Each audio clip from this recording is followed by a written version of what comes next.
Black beans ba o tausing hanap nyo? Andito na ang ating recipe. Teka lang, intro, pasok!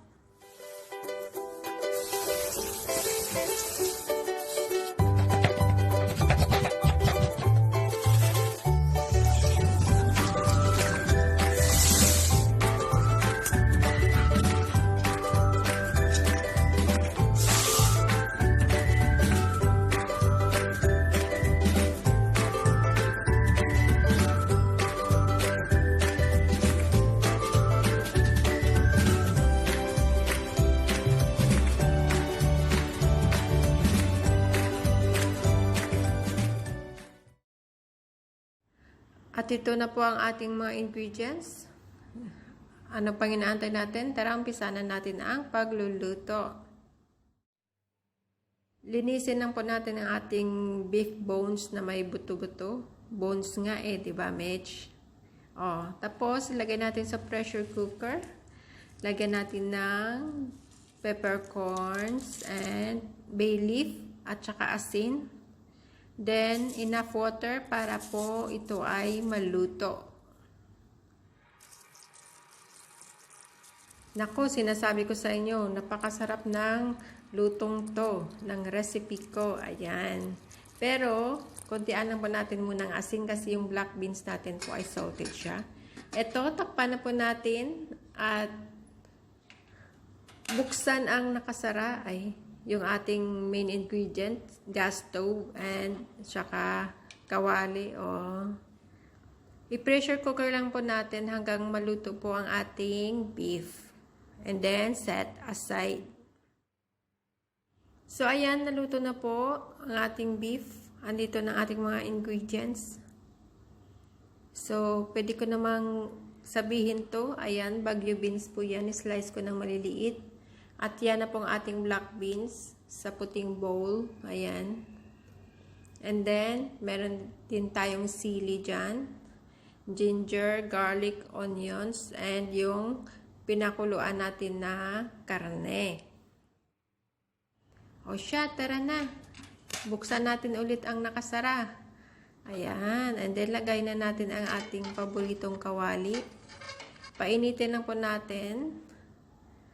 And lagyan ng mantika. As usual. Kailangan talaga, ayun, may mantika. Sana nag-enjoy po kayo, guys. At sana naisipan nyo rin bumili. Black beans, Pinas galing po yan. Ayan. Siyempre, lagay na natin ang ating bawang. Ayan. Gisa-gisa is life.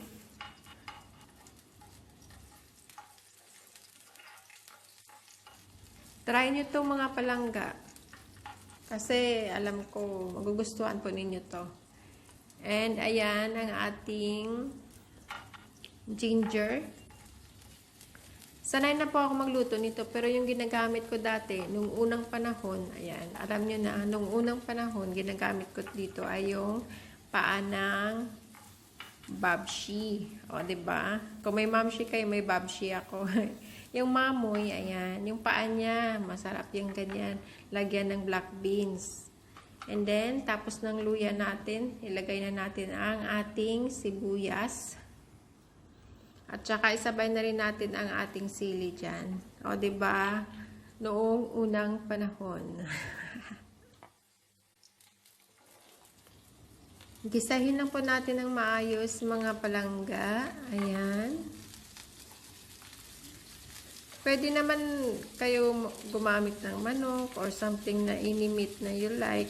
Pero wag nyo na munang lagyan ng maraming asin kasi salted talaga to. Diba nakalagay naman doon, salted black beans. Para hindi maalat.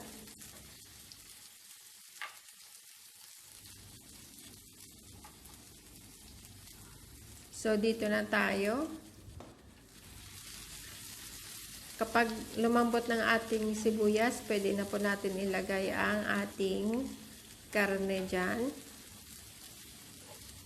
Siyempre, kung ayaw nyo ng maanghang, wag nyo na lagyan ng sili. Optional lang po yan sa mga mahihilig sa sili.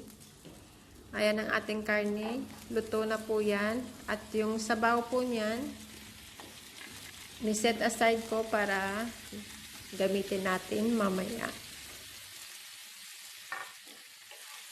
Gisayin lang po natin ito para manuot yung lasa ng ating mga sibuyas-sibuyas dyan doon sa karne natin. Bago natin lagyan ng kasunod na ingredients.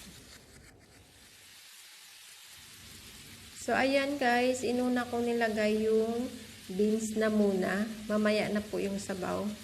Tansyahin natin yung lasa niya kasi pag maalat, pangit naman kainin, di ba?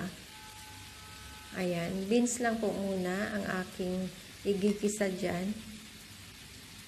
At para may pang thumbnail tayo, diba? Diba? O, ayan na, tapos halo-haloin lang po natin yan. Habang hinahalo-halo nyo yan, o, tingnan nyo naman, napakaganda. Kung meron kayong banana flour, pwede nyo yan lagyan po. Yung banana flour. Dapat meron yan yung recipe ko dati. Kaso wala akong nakita dito. Kung meron man, I'm sure, mahal na mahal. Di tulad niya, hindi minamahal. Ay, may ganon. So, ayan, nagisa na po natin yan. Pwede na natin isahog ang gusto nating isahog. Ilagay ang gustong ilagay. Shoutout sa mga nanonood po dito. Takpan lang po natin na hanggang manuot yung manuyo-nuyo siya konti. O, di ba? Papatuyuin tapos lagyan ng tubig. Anong purpose doon? Sa mga lovers ng cooking, alam nyo yan.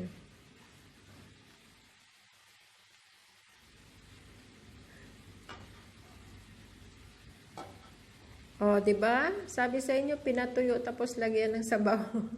Ayun guys, fat 'yan ng karne yung namuti-muti diyan.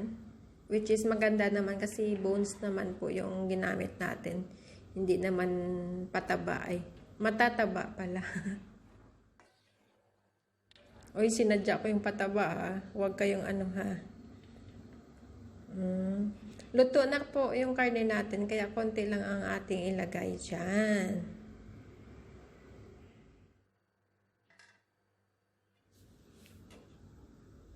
So, ulit, pinakuluan ko lang po siya, and then nilagyan ko po ng, I think, 1 tablespoon of tomato paste para mamula-mula naman po siya konti.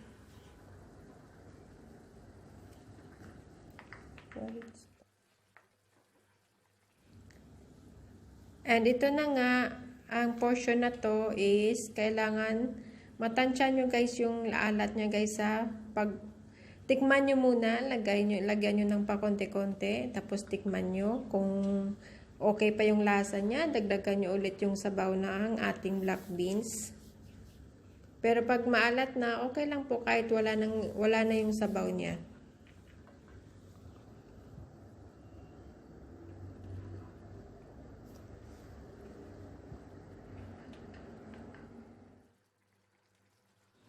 Takpan po natin hanggang sa matuyo po ito. And tingnan nyo naman po, napakaganda ng pag-blend ng ating black beans at saka tomato paste. And syempre, wag na nating patagalin. Ayan, nabubulol na ako. Ilalagay na po natin ang ating Baguio beans para pampakulay lang po yan. It's optional.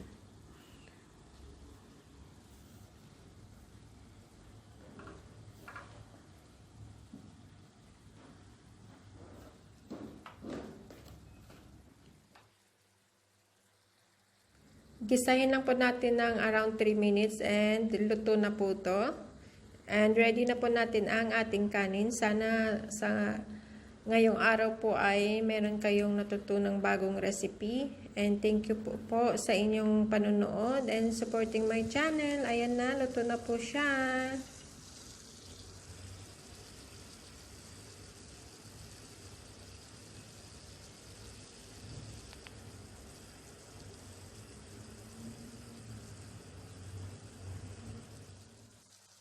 Thank you for watching. Outro, labas.